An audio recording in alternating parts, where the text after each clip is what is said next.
మామూలు అంటే ఒక కింది స్థాయి నుండి వచ్చినటువంటి ఒక తెగకు సంబంధించినటువంటి వ్యక్తిని నేను ఒక గ్లోబల్ పౌరురాల్ని అని చెప్పి పరిచయం చేసుకుంటాను. నాకు అట్లా పరిచయం చేసుకోవటమే ఇష్టం. నాకు అట్లా పరిచయం చేసుకోవటానికి కూడా నేను చాలా గర్విస్తున్నాను. మీరు నాకు ఇచ్చినటువంటి అంశం నాకు చాలా దగ్గరగా ఉంది. తెలంగాణ కోసం జయశంకర్ సార్ చేసినటువంటి లేదా జయశంకర్ సార్ విశ్వసించినటువంటి ప్రజల బలం మీద, ప్రజా ఉద్యమాల మీద ఉంచినటువంటి నమ్మకం చివరిగా ప్రజా ఉద్యమాలు మాత్రమే విజయ తీరాలకు చేరుకుంటాయనేటటువంటి అంశంతో నేను ఏకీభవిస్తూ ఉన్నాను. అధికారంలో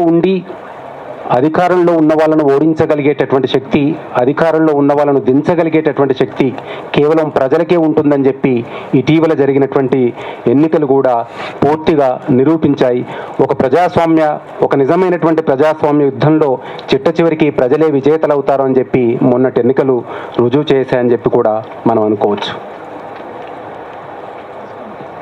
ప్రధాన స్రవంతి మీడియా అంతా కూడా ఇవాళ మోడీ ఒళ్ళో కూర్చున్నటువంటి సందర్భంలో ఎన్నికల వ్యవస్థను, ఎన్నికలకు సంబంధించినటువంటి వార్తల్ని మనం పూర్తిగా నమ్మటం కూడా చాలా ఇబ్బందికరమైనటువంటి అంశమే. మనం ఇవాళ మొన్నటి వరకు చూసినటువంటి మోడీ పరిపాలన అంతా కూడా బహుజనులకు వ్యతిరేకంగా ఉన్నటువంటిది, పేద వర్గాలకు వ్యతిరేకంగా ఉన్నటువంటిది, ముఖ్యంగా ముస్లిం మైనారిటీలకు వ్యతిరేకంగా ఉన్నటువంటిది అని చెప్పి మనందరికీ తెలుసు. ఎన్నికల ముందు మనం ఎక్కడ ఉన్నాం, ఇప్పుడు మనం ఎక్కడ ఉండబోతున్నాం, రేపు ఇలాగే ఉండబోతుందా, ఇప్పుడేమైనా అదనంగా మనకు ఒక ఊరట లభించిందా అనేటటువంటి విషయాల మీద కూడా మనం మాట్లాడుకోవాలి. అయితే ఎవరు ఏమన్నా కూడా మొన్న జరిగినటువంటి ఎన్నికల ఫలితాలు కొంత ఆశావహమైనటువంటి పరిస్థితులను, కొంచెం ఊరటను ఇచ్చాయని చెప్పుకోవచ్చు. ప్రతిపక్షాలు పూర్తిగా గెలవకపోయినా, అధికార పక్షం పూర్తిగా ఓడిపోకపోయినా కూడా ఒక ప్రజాస్వామికమైనటువంటి వాతావరణం కాస్త నెలకొనడానికి ఈ ఎన్నికల ఫలితాలు ఆ మార్గాన్ని ఏర్పరిచాయని చెప్పి మనం అనుకోవచ్చు. పూర్తిగా ఫాసిజం వైపు వెళుతున్నటువంటి ప్రభుత్వ కార్యాచరణను వెనక్కి మళ్లించడానికి ఈ ఎన్నికల ఫలితాలు కొంత మార్గాన్ని తిప్పినాయని కూడా మనం అనుకోవచ్చు. నాకు మూడు ఐడెంటిటీస్ ఉన్నాయి. నేను ఒక జర్నలిస్ట్గా, ఒక స్త్రీగా, ఒక మైనారిటీగా నాకు మూడు అస్తిత్వాలు ఉన్నాయి. నేను ఒక పరిశీలకురాలుగా మాత్రమే నేను ఎక్కువగా చూడడానికి నేను ఇష్టపడతాను. నా వృత్తిగతమైనటువంటి జీవితంలో మోడీ 10 ఏళ్ల పరిపాలనా కాలంలో అత్యంత భీకరమైనటువంటి ఒక భయానకమైనటువంటి పరిస్థితిని నేను ఎదుర్కొన్నాను కూడా. అయితే నాకు ఉండేటటువంటి గుర్తింపు వల్ల నేను ఒక సాధారణమైనటువంటి జర్నలిస్ట్గా ఉండాలనుకున్నాను. కానీ మోడీ 10 ఏళ్ల పరిపాలన చూసిన తర్వాత ఖచ్చితంగా నేను నా అస్తిత్వం వైపు, ప్రజల వైపు ఉండాలి అనేటటువంటి ఒక ప్రగాఢ వాంఛను నేను బలంగా పెంచుకున్నాను. నిజానికి మోడీ చాలా సందర్భాల్లో మహిళల గురించి, మహిళా శక్తి గురించి చాలా ప్రత్యేకంగా, చాలా గొప్పగా మాట్లాడింది. కానీ చిట్ట చివరిగా ఆయన పరిపాలన అంతా కూడా సారంలో స్త్రీలకు వ్యతిరేకమైన, పేదలకు వ్యతిరేకమైనటువంటి పాలనే అని చెప్పి మనకు అర్థమవుతున్నది. మొత్తం జరిగినటువంటి ఈ 10 ఏళ్లలో జరిగినటువంటి హింస అంతా కూడా పేదలకు వ్యతిరేకంగా, మైనారిటీలకు వ్యతిరేకంగా, దళిత బహుజనుల మీద జరిగినటువంటి హింసగా మనం చూడాలి. అనేక సందర్భాల్లో అనేక ఉదాహరణలు కూడా మన కళ్ళ ముందు కనపడతాయి. పోలీసు వ్యవస్థ కూడా కమ్యూనలైజ్ అయిపోయినటువంటి సందర్భం కనపడుతూ ఉన్నది. ఏ ప్రశ్నను కూడా సహించలేనటువంటి స్థితిలో, ప్రశ్నను కూడా ఒక జాతి వ్యతిరేక, ఒక దేశ వ్యతిరేకమైనటువంటి నేరంగా చూసేటటువంటి పరిస్థితి తీవ్రంగా పెరిగిపోయింది. ఇవాళ బీజేపీలో ఉన్నటువంటి మహిళా మంత్రులు కూడా అనేక నేరాలు మహిళలపైన జరుగుతున్నా కూడా కనీస మాత్రం కూడా తమ స్వరాన్ని, తమ గొంతును వినిపించలేనటువంటి దీలాపడిపోయినటువంటి సందర్భాన్ని మనం చూస్తూ ఉన్నాం. సో మొన్న జరిగినటువంటి ఎన్నికలంతా కూడా మనకు ప్రజాస్వామ్యాన్ని, ప్రజాస్వామ్య విలువల్ని, లౌకిక విలువల్ని, ఉదారవాద విలువల్ని నిలబెట్టుకునేటటువంటి క్రమంలో ప్రజలు మాత్రమే వాటిని నిలబెట్టగలరు, ప్రజలకు మాత్రమే ఆ శక్తి ఉందని చెప్పి మొన్నటి ఎన్నికలు మళ్ళీ రుజువు చేశాయి. మోడీ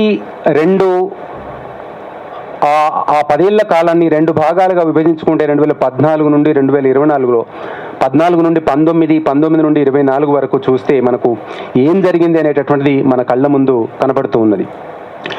మొదటి 5 ఏళ్ళంతా కూడా ఒక క్షేత్రాన్ని వాళ్ళు సిద్ధం చేసుకున్నారు. ముస్లిం వ్యతిరేకమైనటువంటి విధానాలను తీసుకురావడానికి, దళిత వ్యతిరేకమైనటువంటి విధానాలను తీసుకురావడానికి, స్త్రీలకు సంబంధించిన అంశాలకు సంబంధించిన కూడా వ్యతిరేకమైనటువంటి విధానాలను తీసుకురావడానికి ఒక ముమ్మరమైనటువంటి ప్రయత్నం చేశారు. వాళ్ళు నేలను, వాళ్ళు క్షేత్రాన్ని చదును చేసుకున్నారు. ఆ తర్వాత 2019 తర్వాత ఆ కార్యాచరణను చదును చేసుకున్నటువంటి ఆ క్షేత్రంలో వాళ్ళు తమ కార్యాచరణను అమలు చేయడానికి తీవ్రమైనటువంటి ప్రయత్నాన్ని చేశారు. ఆ దాంట్లో భాగంగా వాళ్ళు ఏ వర్గాన్ని కూడా వదిలిపెట్టలేదు. లెఫ్టిస్టులను, క్రిస్టియన్లను, ముస్లిం మైనారిటీలను, పేద వర్గాలను, యూత్ను ప్రశ్నించిన వాళ్ళందరినీ కూడా వాళ్ళు దేశ శత్రువులుగా పరిగణించేటటువంటి ఒక వాతావరణంలోకి దేశాన్ని నెట్టివేశారు. ముస్లింలు, హిందువులు పన్నులు చెల్లిస్తే ముస్లింలు దాన్ని అనుభవిస్తున్నారు. హిందువులు చెల్లించినటువంటి పన్నులతో ముస్లింలు ఉద్యోగాలు వెలగబెడుతున్నారు అనేటటువంటి ఒక వాతావరణాన్ని మొత్తం దేశవ్యాప్తంగా కూడా మెజారిటీలలో ముస్లింల పట్ల, మైనారిటీల పట్ల ఒక విద్వేషపూరితమైనటువంటి భావజాలాన్ని వాళ్ళ మెదళ్ళలో చొప్పించడానికి ఈ 10 ఏళ్ల కాలం అంతా కూడా జరిగింది. ఈడీ, సిబిఐ, మీడియా, బ్యూరోక్రసీ అంతా కూడా చాలా తటస్థంగా ఉండాల్సినటువంటి రాజ్యాంగ సంస్థల్ని, స్వతంత్ర సంస్థలను అన్నిటినీ కూడా చాలా పెలుసుగా మార్చివేసి వాళ్ళ ప్రయోజనాల కోసం వాళ్ళ వ్యతిరేకమైనటువంటి శక్తులు, వాళ్ళను ప్రశ్నించేటటువంటి శక్తుల మీద ప్రయోగించడానికి తీవ్రమైనటువంటి ప్రయత్నాలు జరుగుతున్నాయని మన కళ్ళ ముందే కనపడుతున్నది. వాళ్ళకు మొత్తంగా ప్రజాస్వామ్య భావన పట్ల, ప్రజాస్వామ్యమైనటువంటి సమానత్వ భావన పట్ల పూర్తి వ్యతిరేకత ఉన్నది అనేటటువంటి విషయాన్ని కూడా మనం గుర్తుపెట్టుకోవాలి. అన్నింటికి మించి మీడియా ఇవాళ ప్రతిపక్ష పార్టీల వెంటబడుతూ ఉన్నది. అధికార వ్యవస్థల్లో ఉన్న వాళ్ళని బట్టబయలు చేయాల్సినటువంటి చోట ప్రతిపక్షాలను బట్టబయలు చేయడానికి, ప్రతిపక్షాలను ప్రజల్లో లేదా నేరస్తులుగా నిలబెట్టడానికి ఇవాళ మీడియా ప్రయత్నం చేస్తూ ఉన్నది. ఉన్నత స్థానాలలో, విశ్వవిద్యాలయాల్లో కావచ్చు, లేదా ఒక పత్రికా రంగంలో ఉన్నతమైనటువంటి స్థాయిల్లో కూడా ఆర్ఎస్ఎస్ భావజాలం కలిగినటువంటి వాళ్ళందరినీ కూడా చొప్పించి మొత్తం దేశవ్యాప్తంగా కూడా ఆ భావజాలాన్ని బలంగా ముందుకు తీసుకుపోవడానికి ఒక ప్రయత్నం అయితే చాలా బలంగా జరుగుతూ ఉన్నది. దాన్ని నమ్మించేలా కూడా, ఒక సాధారణమైనటువంటి మనుషుల్ని నమ్మించేలా ఆ ప్రయత్నం జరుగుతున్నది. 2019 ఎన్నికల నాటికి మోడీని ఇప్పుడు తీసుకొచ్చినటువంటి స్థాయి కాకపోయినా తను అప్పటికీ ఒక రక్షకుడిగా, దేశ రక్షకుడిగా కాదు, ఒక హిందుత్వ రక్షకుడిగా నిలబెట్టే ప్రయత్నం చేసింది. ఇవాళ 2024లోకి వచ్చేసరికి అది తీవ్ర స్థాయిలో కూడా పెరిగిపోయింది. కానీ నిజానికి నాకు అనిపిస్తుంది 2019 నుండి 24 జరిగిందంతా కూడా ఒకటి చీకటి చరిత్రగా, ఒక చీకటి అధ్యాయంగా, లేదా చీకటి చరిత్రలో ఒక అధ్యాయంగా నేను భావిస్తూ ఉన్నాను. అది భారతదేశ చరిత్ర పరంగా కావచ్చు, మీడియా పరంగా కావచ్చు, అదంతా కూడా ఒకటి చీకటి అధ్యాయంగా నేను అనుకుంటూ ఉన్నాను. ఎవరు ప్రభుత్వం పట్ల ఎవరు తమ అభిప్రాయాన్ని వ్యక్తపరిచినా కూడా, ఎవరు విమర్శనాత్మక దృష్టితో చూసినా కూడా వాళ్ళను శత్రుపూరితంగా, శత్రువులుగా మార్చివేసేటటువంటి ఒక ప్రయత్నం మీడియా చేస్తూ ఉన్నది. మోడీ తన అనుచరగణం, తన ఆర్ఎస్ఎస్ వాళ్ళతో మాత్రమే కాకుండా తన చెప్పు చేతుల్లో ఉండేటటువంటి మీడియా ద్వారా కూడా ప్రభుత్వాన్ని విమర్శించే వాళ్ళను కూడా దేశ శత్రువులుగా చూపెట్టడానికి ఒక ప్రయత్నం అయితే జరుగుతున్నది. ట్రిపుల్ తలాకు రద్దుపరచడం అనేటటువంటి లా నుండి మొదలుకుంటే 370 ఆర్టికల్ రద్దు, ఆ తర్వాత వచ్చినటువంటి సిఏఏ, వీటి ద్వారా 2014 నుండి 19 వరకు ఏ క్షేత్రాన్ని అయితే పదును పెట్టారో వాటిని అమలు పరిచేటటువంటి ఒక తీవ్ర కార్యాచరణ, ఒక తీవ్రమైనటువంటి ఎజెండాను ముందుకు తీసుకొచ్చారు. వాటిని అమలు చేసే క్రమంలోనే చిన్న చిన్న ఉద్యమాలను కూడా అణచివేసేటటువంటి, చిన్న స్వరాలను కూడా, చిన్న నిరసన స్వరాలను కూడా సహించేటటువంటి స్థితిలోకి లేకుండా ఒక బుల్డోజర్ రాజకీయాలను కూడా తెర మీదకి తీసుకొచ్చారు. బహుశా దేశంలో ఏ జర్నలిస్టు ఎదుర్కోనంత ట్రోలింగ్ను, చాలా భయంకరమైనటువంటి భాషను, చాలా విద్వేషపూరితమైనటువంటి భాషను బహుశా నేను ఎదుర్కొన్నాను. ఒక ముస్లిం మైనారిటీ వర్గానికి చెందినటువంటి మహిళా జర్నలిస్ట్గా నేను ఎదుర్కొన్నంతగా బహుశా ఇంకెవరు ఎదుర్కోలేదేమో. నన్ను చంపేస్తామని, రేప్ చేస్తామని చెప్పి అనేక రూపాల్లో నన్ను చాలా తీవ్రమైనటువంటి భాషతో తీవ్రంగా దూషించినటువంటి సందర్భాలు అనేక ఉన్నాయి. బహుశా అదేనేమో నన్ను మరింతగా రాయడానికి, మరింతగా నన్ను పట్టుదలగా ముందుకు నడిపేయడానికి కూడా దోహదపడింది. కొంతమేరకు మీడియా చల్లబట్టినట్టు కనబడుతున్నప్పటికీ కూడా ఆ చల్లబడడం అనేటటువంటిది కూడా మోడీ ప్రయోజనాలకు, బీజేపీ ప్రయోజనాలకు సంబంధించినటువంటి అంశమే తప్ప ఇవాళ మీడియా ప్రజల వైపు నిలబడుతున్నట్టుగా కూడా ఎక్కడా కనపడట్లేదు. కాశ్మీర్కు సంబంధించినటువంటి 370 ప్రత్యేక హోదా రద్దు తర్వాత కాశ్మీర్లో ఎట్లా కాశ్మీర్ ప్రజలను జైల్లో వేశారో, ఎట్లా ఒక చట్టబద్ధ పాలనకు విలువ లేకుండా, గౌరవం లేకుండా మొత్తంగా కాశ్మీర్ అంతా కూడా ఒక ఓపెన్ జైలు లాగా ఎట్లా మారిపోయిందో కూడా మనం చూస్తూ ఉన్నాం. తరగతి గదుల్లో క్లాస్మేట్స్ వాళ్ళే శత్రువులుగా మారిపోతున్నటువంటి సందర్భం, మన పొరుగు వాళ్ళు మనకే శత్రువులుగా మారిపోతున్నటువంటి సందర్భం, మన ఆఫీసులలో పనిచేసేటటువంటి వాళ్ళు తోటి ఉద్యోగులే పరస్పరం శత్రువులుగా, శత్రుభావనతో చూసుకుంటున్నటువంటి ఒక భయంకరమైనటువంటి విద్వేషపూరితమైనటువంటి వాతావరణం ఇవాళ దేశంలో నెలకొని ఉన్నదంటే అది కేవలం ఈ 10 ఏళ్ల పరిపాలనా కాలంలో జరిగినటువంటి ఫలితమే అని చెప్పి మనం పక్కాగా చెప్పుకోవచ్చు. చాలా సందర్భాల్లో మీడియా కనీసమైనటువంటి బాధ్యతను మర్చిపోయి ఒక స్లేవరీగా మారిపోతున్నటువంటి పరిస్థితి కూడా మనకు కనపడింది. కోవిడ్ సందర్భంలోనైతే మొత్తంగా ముస్లిం కమ్యూనిటీని, దేశవ్యాప్తంగా జరిగినటువంటి కోవిడ్ కేసులన్నిటికీ కూడా ముస్లిం కమ్యూనిటీ బాధ్యులు అని చెప్పి వాళ్ళను బాధ్యులుగా చేయడానికి, ప్రజల్లో వాళ్ళ పట్ల విద్వేషం రగిలించడానికి తీవ్రమైనటువంటి ప్రయత్నం జరిగింది. చిన్న చిన్న వ్యాపారాలు చేసుకునేటటువంటి ముస్లింలు, పండ్లు అమ్ముకునే, కూరగాయలు అమ్ముకునేటటువంటి ముస్లింలను జనావాసాల్లోకి రానివ్వకుండా, ప్రజా సమూహాల్లోకి రానివ్వకుండా వాళ్ళ పట్ల మరింత ద్వేషాన్ని నింపేటట్టుగా ఎట్లా ప్రయత్నం జరిగిందో మనం చూసాం. దీంట్లో ప్రత్యేకించి ఆర్ఎస్ఎస్ పాత్ర చాలా తీవ్రంగా మనకు కనబడుతూ ఉంటుంది.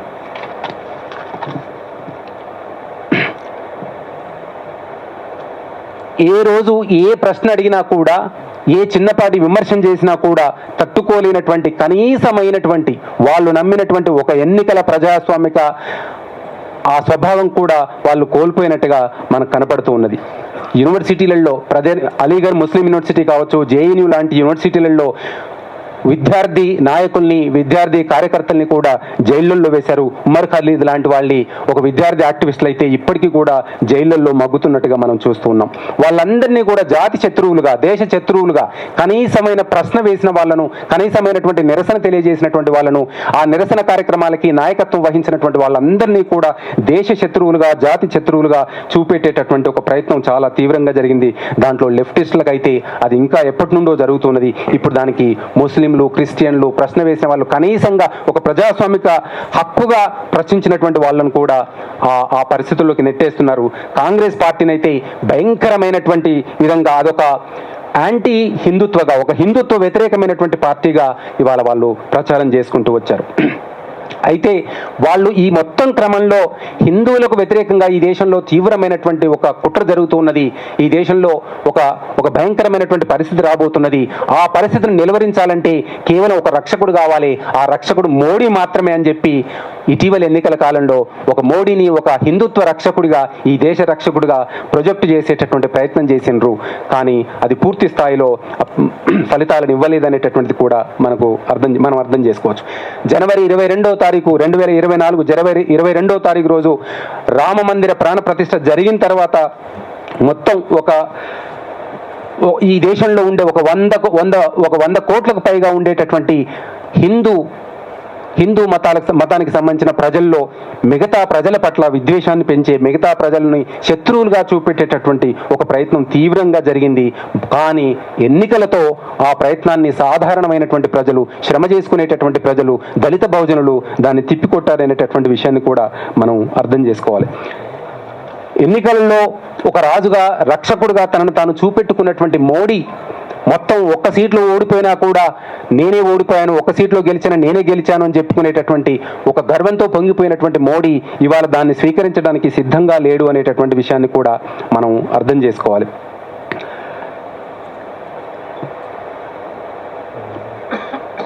నిజానికి తనను తాను పరమాత్మగా, తనను తాను దేవుడు మాత్రమే తనను ఈ కార్యాచరణను కొనసాగించమని పంపాడని చెప్పి తనకు తానుగా ప్రకటించుకున్నటువంటి మోడీ, కానీ తను ఓడిపోయినప్పుడు మాత్రం ఆ ఓటమిని స్వీకరించడానికి సిద్ధపడలేదు అనేటటువంటి విషయాన్ని కూడా మనం అర్థం చేసుకోవాలి. మొత్తంగా ఈ ఎన్నికల ఫలితాలు అనేటటువంటిది మోడీ అభిజాత్యాన్ని దించడానికి, లేదు మోడీ ఇన్విన్సిబుల్ అనేటటువంటి ఒక మాట, మోడీని ఓడించతరం కాదు అనేటటువంటి దాన్ని ప్రజలు అబద్ధం చేశారు అనేటటువంటి విషయాన్ని కూడా మనం అర్థం చేసుకోవాలి. మోడీ ఓడిపోలేదు, ప్రతిపక్షం పూర్తిగా గెలవలేదు. కాకపోతే ఒక సానుకూలమైన, ఒక ఆశావహమైనటువంటి, ఒక ఊరటనిచ్చేటటువంటి ఒక సామాజిక రాజకీయ వాతావరణం ఈ దేశంలో ఇప్పుడు నెలకొని ఉన్నది. కానీ దాన్ని నిలబెట్టుకోవటం, దాన్ని కొనసాగించడం అనేటటువంటి సవాలు మన మీద ఉన్నది అనేటటువంటి విషయాన్ని కూడా మనం అర్థం చేసుకోవాలి. 400 ఈసారి 400 దాటాలి అనేటటువంటి మోడీ నినాదం కూడా ఎట్లా పేలిపోయిందో, అది ఎట్లా ఫెయిల్ అయిపోయిందో అనేటటువంటి విషయాన్ని కూడా మనం గ్రహించాలి. అంటే ప్రజలు ఎట్లా అజేయులో, ప్రజలు తలుచుకుంటే ఏ నినాదాన్నైనా, ఎంత బలమైనటువంటి నాయకున్నైనా, ఎంత ప్రభావవంతమైనటువంటి నాయకున్నైనా ఓడించడానికి అవకాశం ఉంటుంది అనేటటువంటి విషయాన్ని కూడా ఈ ఎన్నికల ద్వారా మనకు ప్రజలు తెలియజేశారు. సో ఈ ఫలితాల మొత్తం కూడా సారమంతా కూడా నియంతృత్వానికి వ్యతిరేకంగా జరిగినటువంటి, లేదా అభిజాత్యానికి వ్యతిరేకంగా జరిగినటువంటి, తను తానే రక్షకుడుగా మిగతా సమూహం పట్ల విద్వేషాన్ని రగిలిస్తున్నటువంటి క్రమంలో తనకు తానే దేశ రక్షకుడుగా, హిందూ రక్షకుడిగా పేర్కొన్నటువంటి వాళ్లకు వ్యతిరేకంగా వాళ్లకు దిమ్మ తిరిగే విధంగా ఒక తీర్పు వచ్చింది అనేటటువంటి. ఉత్తరప్రదేశ్లో చిన్న ఊళ్ళల్లో కూడా నిరక్షరాస్యులైనటువంటి వాళ్ళు, పుస్తకం చూడనటువంటి వాళ్ళు, రాజకీయ పరిజ్ఞానం లేనటువంటి వాళ్ళు, సామాజిక కార్యక్రమాల్లో పెద్దగా పాల్గొనటువంటి వాళ్ళు కూడా కేజ్రీవాల్ను, హేమంత్ సోరెన్ను అరెస్టు అనేటటువంటిది కూడా చట్ట వ్యతిరేకము, ఇది రాజకీయ కక్షపూరితమైనటువంటి చర్య అని చెప్పి అంటున్నారంటే వాళ్ళ అవగాహన, అంటే నియంతృత్వం పట్ల వాళ్ళకు ఉండేటటువంటి వ్యతిరేకత ఏ స్థాయిలో ఉన్నదో కూడా మనం అర్థం చేసుకోవచ్చు. బహుశా మళ్ళీ జయశంకర్ సార్ దగ్గరకు వస్తే, జయశంకర్ సార్ చెప్పినట్టుగా ప్రజా ఉద్యమాలు, ప్రజాబలం, చివరికి ప్రజాబలం, ప్రజా ఉద్యమాల ద్వారా మాత్రమే దేన్నైనా సాధించగలుగుతాం. ప్రజాబలంలో మాత్రమే మనకు నమ్మకం ఉంచాలి అనేటటువంటిది ఒకటి తేలిపోయింది.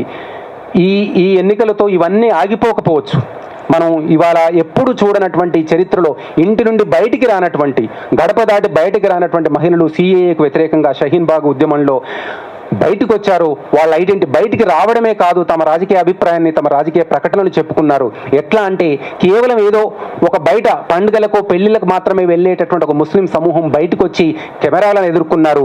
బయట దుష్ప్రచారం జరుగుతుంది. ఆ దుష్ప్రచారానికి వ్యతిరేకంగా తమ నిజమైనటువంటి అభిప్రాయాలను చెప్పడానికి ముస్లిం మహిళలు కూడా చాలా భారీ ఎత్తున షహీన్ బాగ్ ఉద్యమంలో పాల్గొన్నారు. భారత్ జోడో యాత్ర కూడా అది పూర్తిగా ఈ దుర్మార్గమైనటువంటి ఒక కమ్యూనలిస్ట్ పాలిటిక్స్ వ్యతిరేకంగా జరిగినటువంటి ఉద్యమంగా. నిజానికి రాహుల్ గాంధీ చాలా సందర్భాల్లో తన అధికారాల ఆలస లేనివాడిని అని చెప్పుకున్నటువంటి సందర్భంలో కూడా ఆయన చేసినటువంటి ఈ యాత్ర బహుశా తెలంగాణలోనూ కూడా అనేక చోట్ల చాలా పాజిటివ్ ప్రభావాన్ని కూడా చూపెట్టింది అని మనం అర్థం చేసుకోవచ్చు.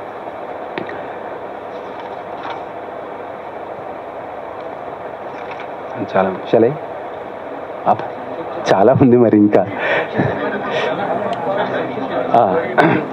సరే, చివరిగా నాలాంటి వాళ్ళ పని ఏమిటంటే, ఇప్పుడు వచ్చినటువంటి ఈ వాతావరణాన్ని మీరు మన అభిప్రాయాలతో అంగీకరించిన వాళ్ళతో కూడా నిరంతరం సంవాదం చేయటం ద్వారా, నిరంతరం సంభాషణ చేయటం ద్వారా మొత్తంగా దేశంలో ఒక ప్రజాస్వామికమైనటువంటి వాతావరణాన్ని నెలకొల్పడానికి, అది తెలంగాణలోనైనా దేశవ్యాప్తంగా కూడా అటువంటి ప్రజాస్వామిక వాతావరణాన్ని నెలకొల్పడానికి ప్రయత్నం చేయాలని, ఇక్కడ ఈ చిన్న హాల్లో కూడా ఒక అద్భుతమైనటువంటి ఆ ప్రజాస్వామ్యాన్ని రక్షించుకుని, ఆ ప్రజాస్వామిక విలువల్ని నిలబెట్టుకునేటటువంటి ఒక అద్భుతమైనటువంటి కార్యాచరణ జరుగుతున్నదని చెప్పి నేను అనుకుంటున్నాను. ఈ యుద్ధంలో మనమే గెలుస్తాం. ప్రజాస్వామ్య యుద్ధంలో ప్రజలే గెలుస్తారు. ప్రజలే అంతిమ విజేతలవుతారు. Thank you.